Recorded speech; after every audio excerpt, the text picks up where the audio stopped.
সিলেটের কোম্পানিগঞ্জে গ্রামীণ সড়ক নির্মাণে কোটি টাকার বরাদ্দ হলেও এলজিইডি ও পানি উন্নয়ন বোর্ডের দুই দপ্তরের ধাক্কাধাক্কিতে থমকে আছে রাস্তার কাজ, যার ফলে চরম দুর্ভোগে পড়েছে একটি ইউনিয়নের ১০ গ্রামের হাজার হাজার মানুষ।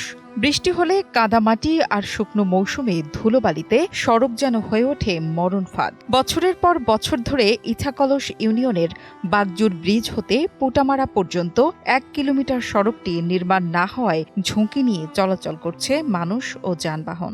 বর্ষার সিজনে বিশেষ করে তারা স্কুল মাদ্রাসা যাইতে পারে না। শুনেছি বিগত সময়ে অনেক দিন আগে এই রাস্তার টেন্ডার আসছে, এখন টেন্ডারের কাজ শুরু হয় না। ৯ নম্বর ওয়ার্ডের ওইদিকে আরও 9টা ওয়ার্ডের রাস্তা, এখানে পানিও জমি যায়, রাস্তা গাড়ি ঘোড়া চলে না, কিচ্ছু চলে না, আর মানুষ বেমারি গুলিয়ে যাওয়া যায় না, কতজন মারাও গেছে। বছরের পর বছর ধরে সড়কটি পাকা না হওয়ায় চলাচলকারী যাত্রী, চালক ও পথচারীরা পড়েছেন চরম বিড়ম্বনায়। মাটির এ সড়কে সারা বছর যানবাহন চলাচল না করায় অসুস্থ রোগীদের নিয়ে হাসপাতালে যেতেও হিমশিম খেতে হচ্ছে স্থানীয়দের। তাই তো মাঝে মধ্যেই ঘটছে ছোট বড় দুর্ঘটনা। মানুষ যখন অসুস্থ হয় এই রাস্তার অনেক কাদা থাকার কারণে অনেক বুঝা নিতে হয়, যেমন একজন মানুষ অসুস্থ হলে তাকে কাঁধে নিয়ে বুঝে নিয়ে যেতে হয়। এখন এই রাস্তা থাকার কারণে, কাদা থাকার কারণে যে কতটুকু কষ্ট হয় সেটা বলার মতন নেই। বসুন্ধরা ডায়াপেন্ট এখন আরো উন্নত। এই hot air through top sheet দ্রুত শোষণ করে সোনামণিকে দেয় কোমল অনুভূতি। আমাদের এই ইছাকলস ইউনিয়নের অন্যতম একটি রাস্তা, প্রবেশদ্বার রাস্তা, এটা আসলে খুবই ভয়ানক অবস্থা।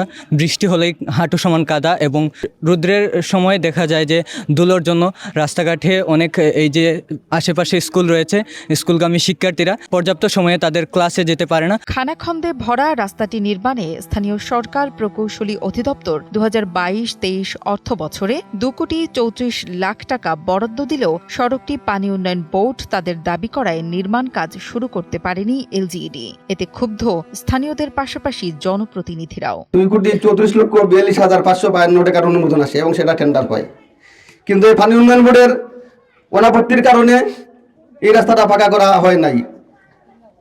পরবর্তীতে টাকাগুলো লেখা যায়। এলজিইডি এক্সিএন সাহেব আমাকে বললো যে চেয়ারম্যান সাহেব, পানি উন্নয়ন বোর্ডের যে এনওসি দিছে, যে অনাপত্তিপত্র দিছে, সেই অনাপত্তিপত্রের শর্ত মোতাবেক আমরা এলজিইডি এই বাগজুর রাস্তায় কাজ করব না।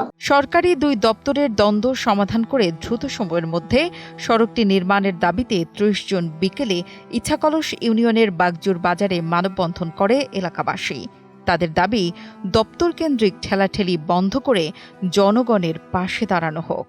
প্রশাসনের ব্যক্তিবর্গ, জনপ্রতিনিধিবৃন্দ, আপনাদেরকে অনুরোধ জানাচ্ছে, এই রাস্তা নিয়ে কোনো ধরনের খেলতামাশা আর চলতে দেওয়া যাবে না।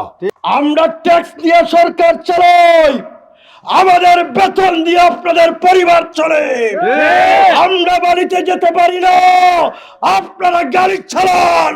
ইছাকলের মানুষ এটা মেনে নিতে পারে না। Desk report, Kaler Kantho.